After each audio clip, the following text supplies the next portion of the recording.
આ સંસારમાં સૌથી મોટું કોઈ દાન હોય તો કન્યાદાન છે. સૌથી મોટું દાન કન્યાદાન. તમે 5-25 હજાર રૂપિયાનું કે 5 લાખ રૂપિયાનું દાન આપીને તમારા નામની તકતી મારી શકો, પણ 9 મહિના પેટમાં રાખેલી દીકરીને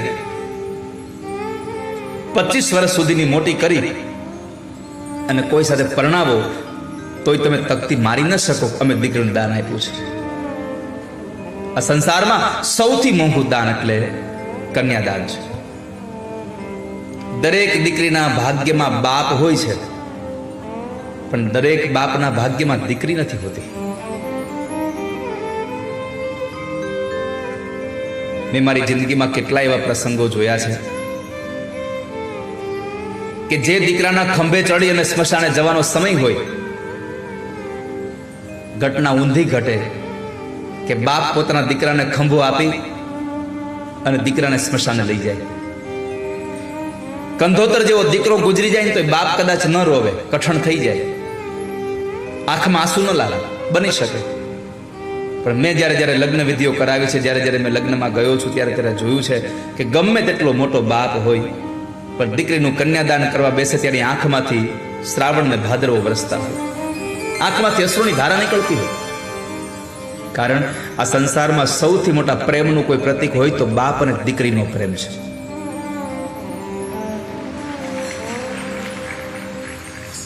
દીકરી જ્યારે વિદાય થાય ને ત્યારે સૌથી વધારે દુઃખ બાપને થાય છે. સૌથી મોટું દુઃખ બાપને હોય છે. તમે જુઓ ને તો દીકરી વિદાય થયા પછી બાપ દેખાવા લાગે, હવે અવરુદ્ધ થઈ ગયો. દીકરીને સંતોએ, મહાપુરુષોએ ઉપમા આપી છે કે કદાચ માં ન હોય પણ દીકરી હોય ને તો જેટલું ધ્યાન માં રાખે ને એના કરતા હવાયું ધ્યાન એ બાપની દીકરી રાખતી હોય છે. માં કરતા વિશેષ ધ્યાન રાખનારું કોઈ પાત્ર હોય તો દીકરી છે. આ સંસારમાં દીકરીના સમય, વિદાય સમયે તો આખા દરેક વ્યક્તિની આંખો રડતી હોય છે. જેટલા સગા સંબંધીઓ ત્યાં ઉભા બધાની આંખો ભીની હોય, કારણ એક દીકરી સાસરે જઈ રહી છે. કેટલું સમર્પણ છે આ સંસારમાં દીકરીઓનું, કેટલો ત્યાગ છે. કલ્પના તો કરો, 25 વર્ષ સુધી જે બાપની સંપત્તિને વળગીને રહી હોય, 1 કલાકના આમ ખાલી હાથ હસ્તમેળાપ કરાવે, હસ્તમેળાપ થયો ને દીકરી સાસરે જાય એટલે બધું કે આ બધું તમારું, હવે મારું કશું નથી. અહીંયા તમે જોજો, દીકરી વિદાય થાય ને ત્યારે કહેતી જશે, બાપુજી મારી ઘરે આવજો તમે. એક જ ઘડીના, એક જ કલાકના એ કન્યાદાનના પ્રસંગ પછી દીકરી સ્વીકાર લે છે કે હવે આજથી મારું અહીંયા કશું નથી.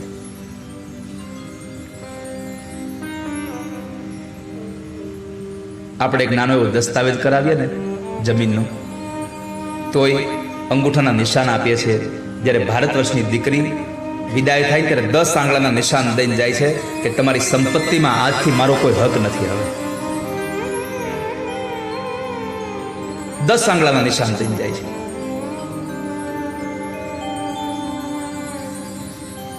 શું આપણી લગ્નની પરંપરાઓ છે. દીકરી સાસરે જતી હોય ત્યારે કેવા કેવા ગીતો ગવાતા હતા.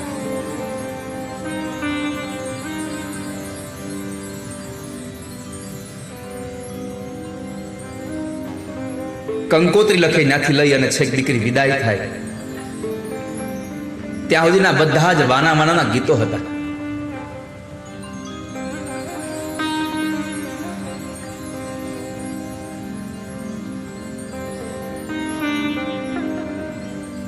બાપ ગમે તેટલો થાકીને આવ્યો હોય ને,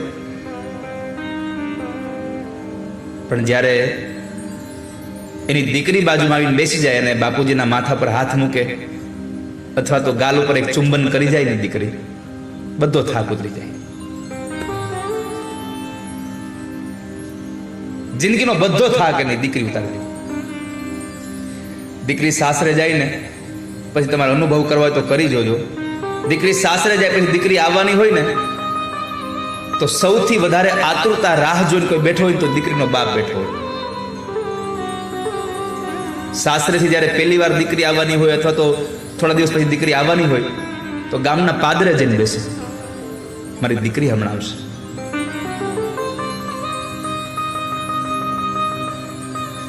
દીકરી 2 દિવસ રોકાવાની હોય ને તો ઘરમાં કેટલું વસ્તુઓ લઈ આવી રાખે. પોતે બીમાર હોય ને તો ફ્રૂટ ન લઈ આવે, પણ દીકરી આવવાની હોય તો ઘરમાં ફળ લઈ આવીને રાખ્યા હોય. મારી દીકરીને બહુ ભાવે છે આ ફળ, મારી દીકરીને મીઠાઈ બહુ ભાવે છે. નહીં તો દીકરી મહેમાનથી નથી આવ્યા, છતાંય બાપ કહેતો હોય કે ખારું રસોઈ બનાવજો હો, બેન આવી છે.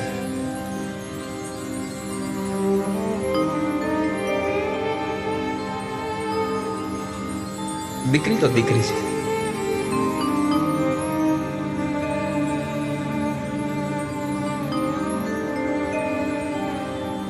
બાપના કાળજાનો કટકો હોય ને તો દીકરી છે.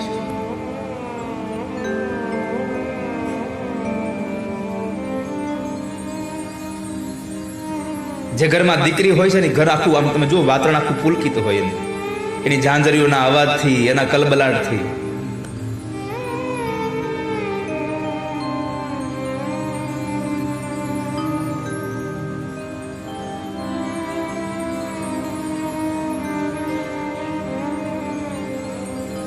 દીકરી સાથેનો સૌથી અદ્ભુત પ્રેમ એટલે બાપનો. એક બહુ સુંદર પ્રસંગ કહું તમને. અમેરિકામાં એક પતિ પત્ની હતા, સંતાન નહોતું. અને અમેરિકામાં તો વ્યવસ્થાના ભાગરૂપે બધા લોકો આવું જીવન જીવે છે કે બધા પોતપોતાની રીતે સ્વતંત્ર જીવન જીવતા હોય. અમેરિકાના એ જ ટાઉનમાં દીકરીના બાપ પણ રહેતા હતા, અને એ ટાઉનમાં એ દીકરીનો જે પતિ હતો એના મા બાપ પણ એ જ ટાઉનમાં રહેતા હતા. બહુ ધ્યાનથી સાંભળજો વાલા ભક્તો.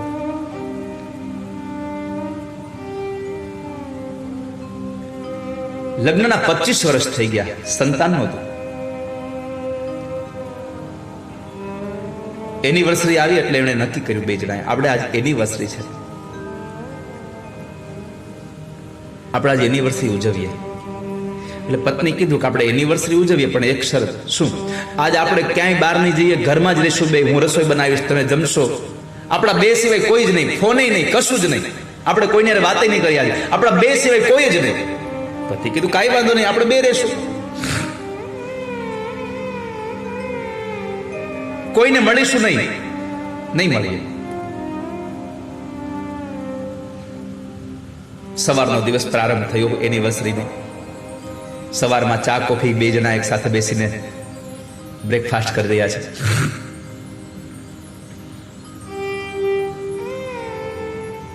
દસ, 11, 12 વાગ્યા. ડોરબેલ વગડ્યો.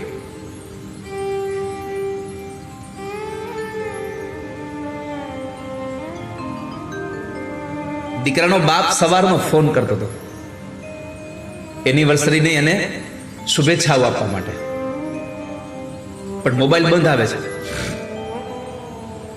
ઘરનો ફોન એંગેજ આવે છે. બાપને ચિંતા થઈ, કેમ આમ ફોન નહીં લાગતો હોય, શું થયું છે?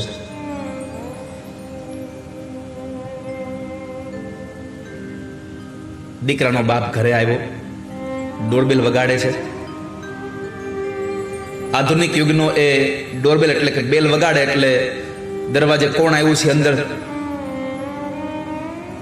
સ્ક્રીનમાં દેખાતું. એટલે દીકરો જે હતો પતિ ઊભો થયો અને દરવાજો ખોલવા જાય છે. એટલે પત્ની કીધું ક્યાં જાવ છો? મારા બાપુજી આવ્યા છે. મારા બાપુજી આવ્યા છે. આપણે શું વાત થઈ હતી? આજે આપણે કોઈને મળીશું નહીં. લેવા દો. પતિ બેસી ગયો નીચે. બાપે બહુ બેલ માર્યા, બિચારો વૃદ્ધ બાપ લાકડીના ટેકે આવેલો પાછો જતો રહી છે. વિચાર લીધું કે ગયા હશે બારા. બપોરના 2 વાગ્યા. ફરી ડોરબેલ વગડ્યો.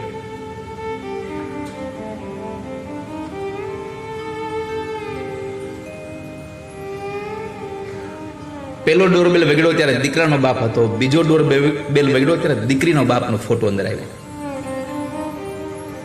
એ એને શુભેચ્છા આપતા આવ્યો.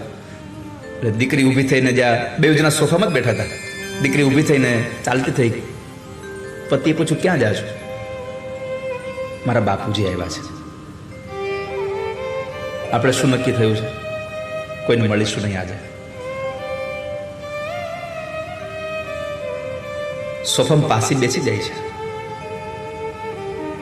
આંખોમાં પાણી ભરાઈ ગયું. એને પોતાના પતિને કહ્યું, એક વાત કહું, મારા બાપુજીની તબિયત બહુ ખરાબ છે. એ ચિંતા કરતા કરતા અહીંયા પહોંચ્યા હશે. એ બરાબર ચાલી નથી શકતા, પણ એને ચિંતા થઈને એને ફોન કર્યા હશે આપણને, પણ ફોન આપણે બંધ કર્યા છે, એટલે ચિંતા થઈ હશે, એટલે કદાચ આવ્યા હશે. આપણે એને અંદર નહીં લાવીએ, પણ હું એને ખાલી એટલું કહી દઉં કે અમે ઘરે છીએ, ચિંતા ન કરતા, કાલ મળીશું. આટલું મને કહી દેવા દો ને. આંખમાં આંસુ જોયા, એના મોઢા ઉપરનું આ દુઃખ જોયું, એટલે પતિ સમજી ગયો કે કઈ વાંધો તું જા, કહી દે બાપુજીને. એને દરવાજો ન ખોલ્યો, નાની એવી ડોર ખોલી, બારી ખોલી, વિન્ડો, અને કહ્યું, બાપુજી અમે ઘરે છીએ, પણ આજે એનિવર્સરી છે ને, એટલે કોઈને મળીશું નહીં, તમે ચિંતા ન કરતા હો ને, કાલે આપણે મળીશું. આટલું કીધું એટલે શાંતિ થઈ ગઈ બાપને. જતો રહ્યો બાપ. બે જણા બેઠા છે. મહિનો 2 મહિના જતા રહ્યા. એટલે પછી પતિ કીધું, સાંભળ્યું, મને એમ થાય છે ચાલને આપણે એક બાળક દત્તક લઈ લઈએ. આપણે અનાથ આશ્રમમાંથી બાળક દત્તક લઈ આવીએ. પત્ની તો રાજી થઈ, ચાલો ને લઈ આવીએ. અનાથ આશ્રમનો સંપર્ક કર્યો કે અમારે એક બાળકને દત્તક લેવું છે. અનાથ આશ્રમ વાળા કીધું કે આવી જાવ, વાંધો નહીં. થોડા દિવસ પછી અનાથ આશ્રમમાં બંને જણા કાર લઈને ગયા. ઓફિસમાં ગયા તો ઓફિસમાં કહ્યું કે ગઈકાલે જ એક 15 દિવસનો એક દીકરો અહીંયા કોઈક મૂકી ગયું છે. પત્ની રાજી થઈ ગઈ, દીકરો લઈ લઈએ. પતિ કીધું, દીકરો નહીં, દીકરી લઈ જવી છે આપણે દીકરી લેવી છે. પત્ની કીધું, તમે શું કરો છો? આખું ગામ દીકરો દત્તક લઈને, તમારે દીકરી લેવી છે? હા, મારે દીકરી દત્તક લેવી છે. કેમ? ત્યારે પતિએ જરા રડતા રડતા કહ્યું કે હું વૃદ્ધ થાવ, મારી દીકરીના ઘરે જઈશ ને, મારી દીકરી હશે તો દરવાજો ખોલશે, દીકરો દરવાજો નહીં ખોલે. પોતાની આપવીતી પોતાને સમજાય કે મારો બાપ આવ્યો ત્યારે મેં દરવાજો ન ખોલ્યો, પણ મારી પત્નીએ મારી પાસે કરગરીને પણ દરવાજો ખોલાવીને પોતાના બાપને એટલું કીધું કે હું ઘરમાં છું, મારી દીકરી હશે તો દરવાજો ખોલશે. આ પ્રેમ છે બાપ અને દીકરીનો. વાલા ભક્તજનો, દીકરી મારી લાડકવાઈ, લક્ષ્મીનો અવતાર. એ સુવે તો રાત પડે ને જાગે તો સવાર. દીકરી મારી લાડકવાઈ, લક્ષ્મીનો અવતાર. એ સુવે તો રાત પડે જાગે તો સવાર. દીકરી મારી. બાપનો કાળજાનો ટુકડો એટલે એક દીકરી છે.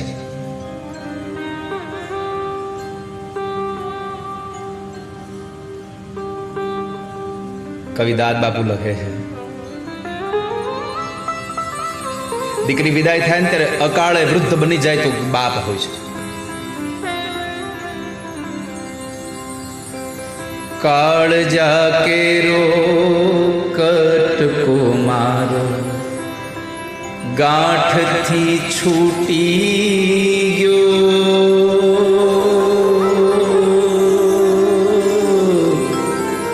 કાળજા કેરો કટકો મારો, ગાંઠથી છૂટી ગયો. મમતા રૂવે જેમ વેલું વીરડો ખૂટી કાળજા કેરો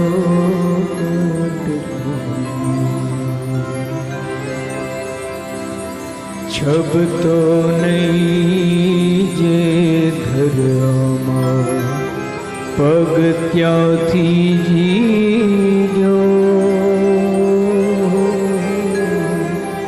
છબતો નહીં જે ધરતી ઉપર પગ ત્યાંથી જીજો આજ ડુંગરા જેવો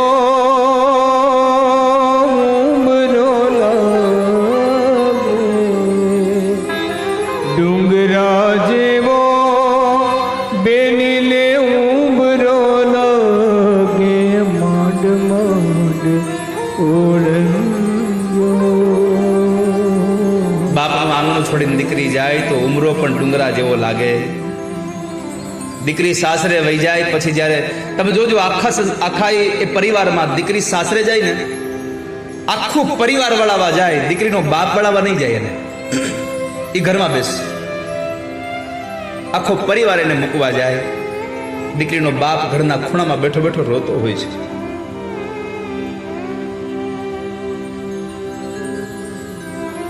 શું આપણા આ સમાજની પરંપરાઓ છે. દીકરી સાસરે જતી હોય તો સૌથી પહેલા બાપને મળે, બાપના ઓવારણા લેતી હોય છે.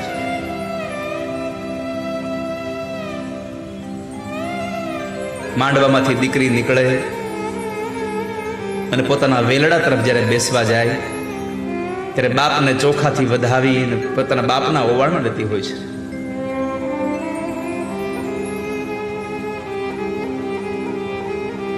પોતાના બાપને મળતી હોય ત્યારે સાસરા પક્ષની બહેનો કહેતી હોય છે, પરણ્યા એકલા પ્યારા લાગી ચાલો આપણે ઘેર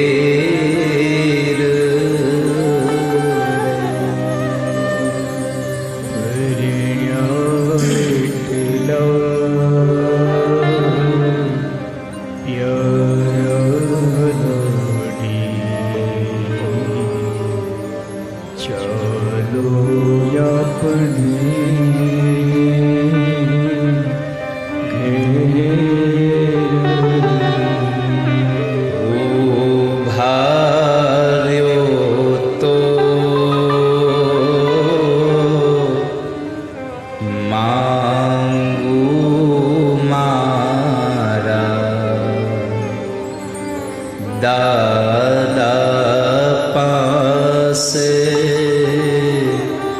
શીખ રે માર્યો તો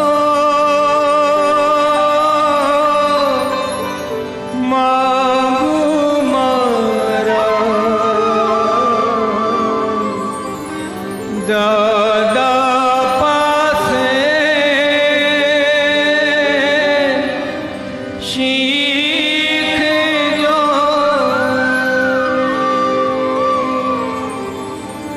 થોડી વાર ઉભા રહો, મારા દાદા પાસે, મારા ભાઈ પાસે, મારી મા પાસે થોડી શીખ લઈ લો.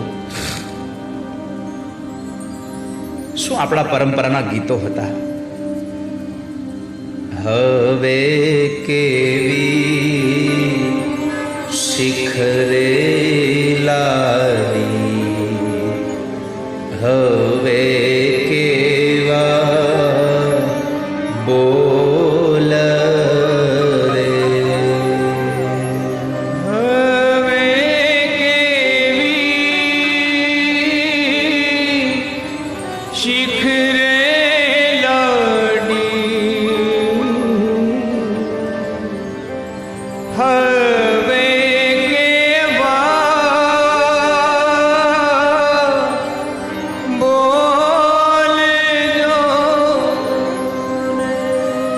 સંસારમાં શું શીખ મળે.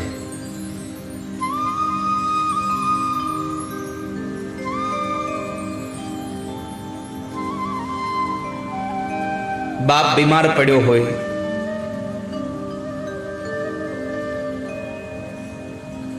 અને દીકરી સાસરેથી આવે, બાપના માથા પર હાથ મૂકે ને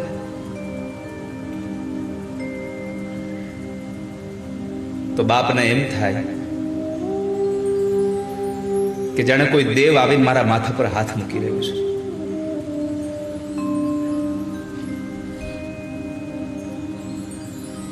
કોઈ તત્વ આવી મારા માથા પર હાથ મૂક્યો છે.